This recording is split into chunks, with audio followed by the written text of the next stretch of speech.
सिर्फ दिल्ली ही नहीं बल्कि उत्तर भारत के कई राज्यों में भारी बारिश का दौर जारी है। कहीं पर ऑरेंज अलर्ट है, कहीं पर रेड अलर्ट है। लगातार बरसात ने जनजीवन को अस्त व्यस्त कर दिया है। अब लोगों के जीवन पर इसका असर पड़ता हुआ नजर आया है। हरियाणा, पंजाब, उत्तराखंड में बारिश से तबाही है। पंजाब को भी आपदा प्रभावित राज्य घोषित कर दिया गया था।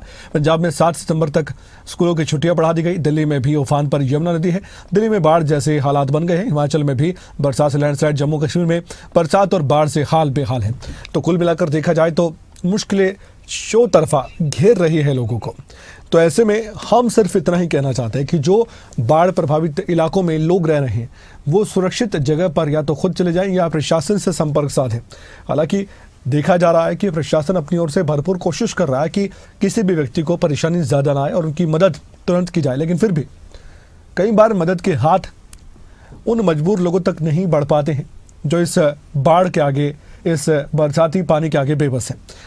आफत की ये बारिश है और आसमान से लगातार ये जो पानी बरस रहा है ये अब लोगों के घरों में घुस रहा है, दुकानों में घुस रहा है, यहाँ तक कि रिहायशी इलाकों को तबाह कर रहा है।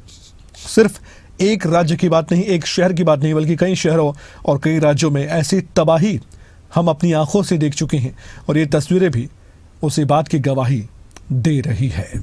इस खबर पर हम जानकारी लेंगे और जानकारी के साथ आपको बताएंगे कि हरियाणा में भी क्या हालात बने हुए हैं, क्योंकि जो पहाड़ी इलाकों से बरसाती पानी आ रहा है वो टांगरी नदी, मारकंडा नदी और दूसरे नदियों से भी हरियाणा की तरफ जो पानी बढ़ रहा है वो भी मुश्किलें बढ़ा रहा है। और साथ ही जो रिहायशी इलाके हैं वहाँ पर भी बरसाती पानी जब इतना ज़्यादा बरसता है आसमान से तो फिर ओवरफ्लो पानी हो जाता है और बड़े बड़े जो सीवरेज सिस्टम है वो धराशायी हो जाते हैं।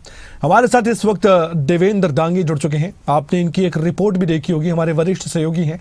स्कूल हो वो तालाब बन गए हैं, सड़कें हो वो भी ऐसा लगता है जो तेज़ रफ्तार से पानी बहता है कि नदियाँ बह रही हों। इसके अलावा हमने ये भी देखा कि लोगों के घरों में भी पानी घुस आया और दुकानों में पानी आ जाने के बाद वो दुकानदार आज परेशान है। बस आंसू दिखाई नहीं देते लेकिन अंदर से मन रो रहा है। खैर ये कुदरत है, इसके आगे हम सब बेबस है। देवेंद्र, क्या हालात है? रोहतक में बारिश कैसी और हरियाणा का भी हाल आप बता ही दीजिए।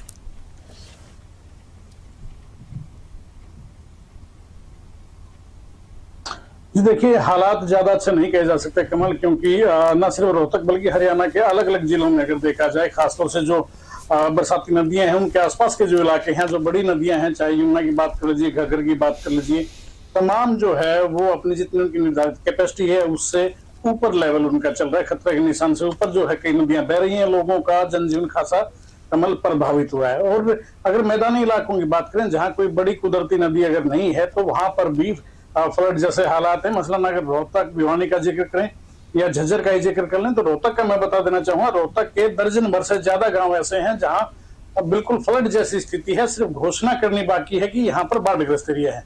हालात बिल्कुल बाढ़ जैसे हो गए हैं। चाहे क्लानौर के आप बलम और उसके आसपास के गांव का जिक्र कर लीजिए या फिर महम के भैनी सुरजन, भैनी चंद्रपाल, सामायन, ये इन गांवों का जिक्र कर लीजिए। तकरीबन जगहों पर जबरदस्त जल भराव हुआ है और अगले कुछ घंटों में भी जो मौसम विभाग है उसकी तरफ से, IMD की तरफ से ये वार्निंग दी गई है कि मौसम खराब रह सकता है, बारिश फिर आ सकती है। सुबह से भी रुक रुक कर बारिश हो रही है। अर्ली मॉर्निंग जो है बारिश का सिलसिला शुरू हो गया था और रुक रुक के ये जो बारिश हो रही है, अगर हैवी रेन होती है तो मुझे कहने में कोई दो राय नहीं है कि कई गांव ऐसे हैं कमल, चाहे आप सामायन का जिक्र कर लीजिए, भैनी सुरजन, भैनी चंद्रपाल, जहां से हमने रिपोर्ट भी दिखाई थी ग्राउंड जीरो से कि क्या हालात हैं।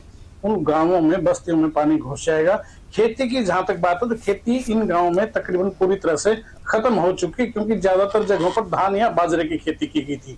कुछ जगहों पर बाजरा जरूर बचा हुआ है लेकिन धान की खेती तो पूरी तरह से बिल्कुल बर्बाद हो गई है। और जितना पानी है, अगर ये पानी समय पर नहीं निकला तो कहने में मुझे कोई दो राय नहीं है कि अगली जो बिजाई होगी, जो गेहूं की फसल की जो बिजाई होगी, उसके लिए भी जमीन तैयार नहीं कर पाएंगे किसानों पर दोहरी मार पड़ने वाली है। कमल, हालात ज्यादा अच्छे नहीं है। हालांकि जो प्रदेश सरकार है वो काफी गंभीर नजर आ रही है और सूबे की सरकार के मुख्य नायब सिंह सैनी खुद मॉनिटरिंग कर रहे हैं। तमाम जिला उपायुक्तों को कड़े दिशा निर्देश दिए गए, उसके बाद सभी अधिकारी फील्ड में नजर आए हैं। कल भी हम लोग देख रहे थे कि रोहतक के जो जिला उपायुक्त हैं सचिन गुप्ता या फिर ADC नरेंद्र सिंह है या बाकी जो प्रशासनिक अधिकारी हैं, SD आशीष वशिष्ठ हैं, सभी लोगों ने बाकायदा फील्ड में निकलकर ग्राउंड जीरो के हालात जाने हैं। जहां मूलभूत जिस चीज की जरूरत थी, जिस चीज की कमी थी, कहीं मोटर की जरूरत थी, कहीं पंपिंग सेट की जरूरत थी, वो उपलब्ध करवाए जा रहे हैं। देखा यह जाएगा कि ये जो प्रयास हैं प्रशासन के, ये कितना सिरे चढ़ पाते हैं और ऊपर से ये है कि इंद्र देवता जो है वो उनका मूड क्या रहता है, इस पर काफी कुछ डिपेंड करेगा कमल। देवेंद्र, बहुत बहुत धन्यवाद इस खबर पर आपने जानकारी दी और ग्राउंड की रियलिटी भी